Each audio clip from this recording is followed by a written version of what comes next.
Analytics 1.0 versus web analytics 2.0 చూద్దాం.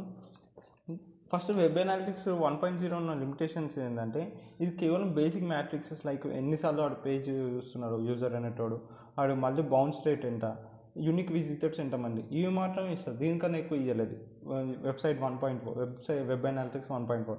దీనికి no context ఉండదు, ఎక్స్ప్లెనేషన్ ఉండదు, ఎందుకు అట్లా యూజర్ అనేటోడు అంటే ఆ విధంగా ఎందుకు బిహేవ్ చేస్తున్నాడు అనేది ఇది చెప్పలేకపోతుంది.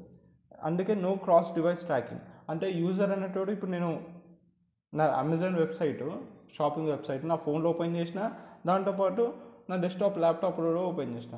సో రెండిట్లో ఇప్పుడు అది రెండింటిని అనలైజ్ చేయలేదు. అలా క్రాస్ డివైస్ ట్రాకింగ్ అనే అడ్వాంటేజ్ వెబ్ అనలిటిక్స్ 1.0లో లేదు. ఇవన్నీ లిమిటేషన్స్. ఇంకా డిలేడ్ డాటా అయితే స్టాటిక్ రిపోర్ట్ ఇది రియల్ టైమ్ అంటే ఇప్పుడు నేను ఇప్పుడు ఎక్స్పీరియన్స్ ఇప్పుడు యూజర్ అనేటోడు ఇట్లా యాక్షన్ చేసినాకనే ఎన్ని పేజీ విజిట్స్ ఉన్నాయి, ఇది ఎన్నిసార్లు ఈ పేజ్ని వ్యూ చేసింది, అప్పుడప్పుడు డాటా అనేది రాదు. అంటే రియల్ టైంలో ఇన్సైట్స్ అనేవి రావు.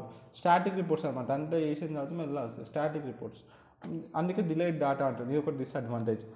మరి డాటా సిలోస్ అంటే does not interact with marketing and customer data.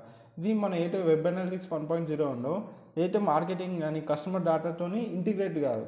ఇవన్నీ డిసడ్వాంటేజెస్ ఉన్నాయి కాబట్టి వెబ్ అనలిటిక్స్ 2.0 వచ్చింది. అది దీని యొక్క ఫీచర్స్ గురించి మనం మాట్లాడుకుంటే ఇది క్వాలిటేటివ్ ప్లస్ క్వాంటిటేటివ్ అనాలిసిస్ అనమాట. ఇది ఏం చేస్తుంది, నంబర్స్ ప్లస్ ఫీడ్బ్యాక్, ఎంతమంది విజిట్ అవుతుంది, వాళ్ళ ఎక్స్పీరియన్స్ ఎట్లుంది, అంతా ఆ క్వాలిటీ ప్లస్ క్వాంటిటీ అన్నిటి ఇన్సైట్స్ అనేది ఇస్తుంది వెబ్ అనలిటిక్స్ 2.0. ఇంకా క్రాస్ డివైస్ ట్రాకింగ్ అంటే నేను ఫోన్లో ఓపెన్ చేసినా మళ్ళీ అదే వెబ్సైట్ ల్యాప్టాప్, సో ఈ రెండింటిని క్రాస్ చేస్తుంది. అంటే సేమ్ యూజర్ ఇల్లు ఓపెన్ చేస్తున్నా అల్లు ఓపెన్ చేస్తున్నాను, ఆ వెబ్సైటు ఎక్కడ ఎన్ని డివైజెస్లో, ఇప్పుడు సపోజ్ గూగుల్ అనలిటిక్స్ చూపిస్తాను నేను మీకు కూర్చోపోయాక ఎట్లుంటుందంటే ఆ యూజర్ అనేటోడు ఇప్పుడు ఒక సైట్ని ఏ డివైజెస్లో ఓపెన్ చేసిండో, ఇల్లు ఓపెన్ చేసిండా, ల్యాప్టాప్లో ఓపెన్ చేసి ఎంత పర్సెంట్ ఓపెన్ చేసిండు, నేను ఎంత అట్లా అంటుంటుంది అనమాట. ఆ ట్రాకింగ్ అంటే చేస్తుంది. రియల్ టైం మానిటరింగ్ చేస్తుంది. డైనమిక్ డాష్బోర్డ్స్ ఉంటాయి ఫర్ లైవ్ ట్రాకింగ్ చేయడానికి. ఇంకా డాటా సోర్సెస్తో ఇంటిగ్రేట్ అవుతుంది. అంటే డాటాని చెప్పినా ఇంతకుముందు అంటే కస్టమర్ డాటాతో ఇంటిగ్రేట్ కాలేదు వెబ్ అనలిటిక్స్ 1.0, కానీ వేరే 2.0 ఇంటిగ్రేట్ అవుతుంది. SRM అని ఉంటుంది,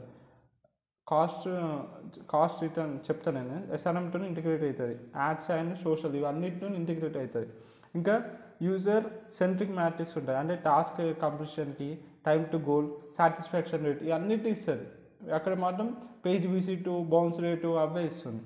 ఇంకా కంపారిజన్ టేబుల్ చూసుకుంటే ఇక వెబ్ అనలిటిక్స్ 1.0 అనేది జస్ట్ క్వాలిటేటివ్. అంటే ఇక్కడ మన క్వాంటిటేటివ్ ప్లస్ క్వాలిటేటివ్ రెండు. ఇక్కడ జస్ట్ క్వాంటిటీ అంటే పేజెస్ ఎన్నిసార్లు చూస్తున్నాడు, ఎంత క్లిక్ టు రేట్ ఉంది, దాన్నే ఫోకస్ చేస్తుంది. ఇక్కడ యూజర్ ఎక్స్పీరియన్స్ని, గోల్స్ని, వాడి బిహేవియర్ని మొత్తం అనాలిసిస్ చేస్తుంది. ట్రాకింగ్ ఇది కేవలం సింగిల్ డివైజ్ మాత్రమే ట్రాక్ చేయగలుగుతుంది. ఎట్లా ఎదర్ కంప్యూటర్ అయినా లేకపోతే మొబైల్ అయినా సెషన్స్ ఒకదాన్ని ఒక సింగిల్ సెషన్నే కానీ సింగిల్ డివైజ్ని మాత్రమే ట్రాక్ చేయగలుగుతుంది. ఇది క్రాస్ డివైజ్ కంప్యూటర్లో మన మొబైల్స్లలో ఇంకా ఫుల్ జనరల్ మొత్తం ఎక్కడెక్కడ అన్ని డివైజెస్లో ట్రాక్ చేయగలుగుతుంది.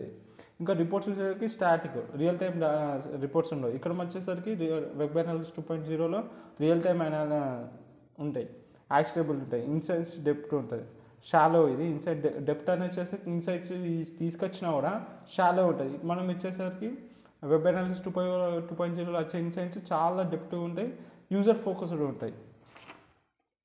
ఇది అంతే web analytics 1.0 and web analytics 2.0 గురించి.